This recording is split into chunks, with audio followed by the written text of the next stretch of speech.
When I was growing up, there was a stretch in my life where I was living in a hotel.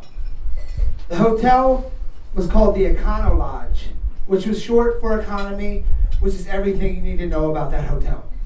That hotel was full of users, pimps, pushers, prostitutes, and just people down their luck. I'll let you guys guess which one I was. What do you think? Pusher.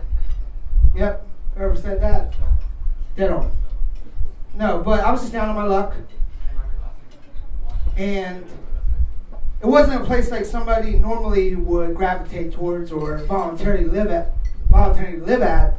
But for some reason, my friend Mike decided to move in that hotel as well because I was his only friend. Mike was from Albania, so he didn't have very many friends. So he moved there, and him and I went on all sorts of adventures there. You know, we definitely weren't shy about communicating with the people that lived there. And some of the people that we met there were pretty rough around the edges. And one of the people that we met was named Twin.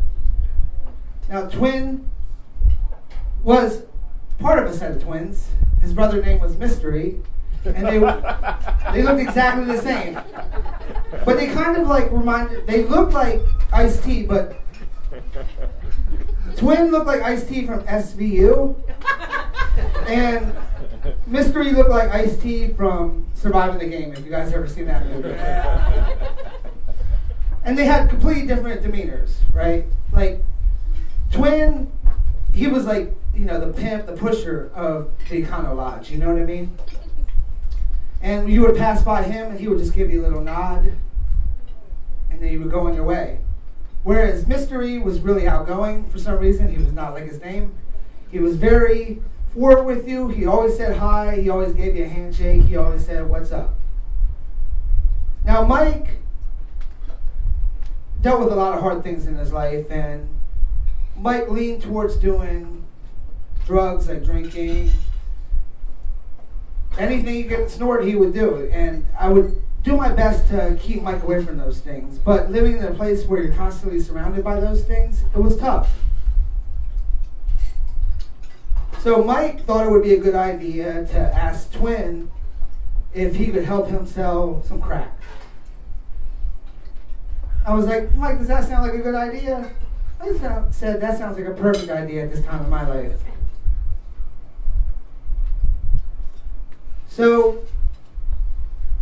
for maybe the first 2 days, I would be in the hotel room with Mike, and we would be smoking weed, and then there would be a knock on the door, and then somebody who was high on crack and wanted more crack would come in, and it was really scary to be around those types of people. And I said, "Mike, I think I'm going to have to not be around you while you're doing this right now.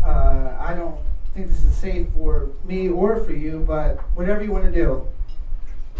So I don't see him for about a week. And then my friend Dan visits me at the hotel, and he's like, "How's Mike been?" I was like, "I haven't seen Mike in a week, man." He's like, "Well, do you want to go check on him?" So we go to his room, we knock on the door. Mike opens the door, he has one of the chains, I just see his face. Now Mike hadn't seen me in a week. And it also seemed like Mike hadn't seen soap in a while too, because he smelled so bad. And I was like, "What's going on?" And I'm trying to see what's in the room. And on the bed is one of the prostitutes that frequent the place. And I'm like, "Who's that?" And he's like, "Oh, that's June." And I'm like, "Okay, what's up? Mike, are you with her?" And he's like, "She's different." I'm like, "What?" I'm like, "Open this door." So we go inside. And we're in there, and I introduce myself to June, and Dan introduces himself. And suddenly Twin comes in and says, "Mike, you owe me money." And Mike's like, "I don't have it."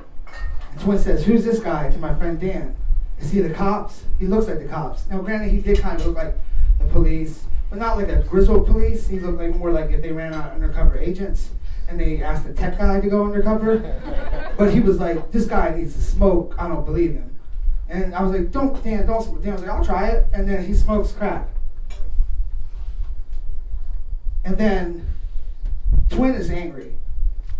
Twin's like, "I need to calm down." and goes into the bathroom and smokes crack. I guess that's what people do to relax. And comes back out and says, listen guys, I'll let you go. And I know you're friendly with Mystery. And if you could just tell Mystery that I haven't seen him in forever, and if you guys can get Mystery to talk to me again, that would be awesome. I was like, that's so weird. So we go to Mystery's spot, and Mystery's not there. I'm like, where is he? And Mystery had gotten arrested. And we're like, oh crap. And we're scared because like Twin is out to get us if we don't get Mystery to talk to him. But then the next day, Twin gets arrested too, and then hopefully those two rebels meet each other in jail. Like, oh, I don't know what happened. No, thank you guys.